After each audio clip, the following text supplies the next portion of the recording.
Katuwa si Gerald Anderson dahil pinatunayan niyang totoong kaibigan siya ni Raver Cruz.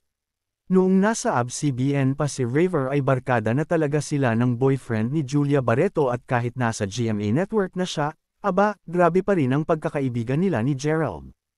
Actually, kung si Raver ay todo support sa mga ganap ni Gerald, ganoon din ang huli sa una, ha? Noong second day of showing nga ng Sinagtala, movie na pinagbibidahan nina Raver, Glyza De Castro, Rian Ramos, Matt Lozano, at RC Muñoz ay isa si Gerald sa mga sumuporta sa block screening ng pelikula. Ibinida nga ni Raver ang pagpunta ni Gerald sa block screening ng Sinagtala. Natuwa naman ang mga fani sa ginawa ni Gerald at sinabing kahanga-hanga ang pagiging supportive friend niya kay Raver. Samantala, pati si Julian ay nag-support sa block screening ng Sinagtala. 2 days nang pumunta si Julian sa ilang block screenings ng Sinagtala na pinuntahan ng kanyang boyfriend. Samantala, magaganda ang reviews about Sinagtala, kaya naman marami ang nanunood ng pelikula na ang creative producer pala ay si Senator Alan Peter Cayetano, ha?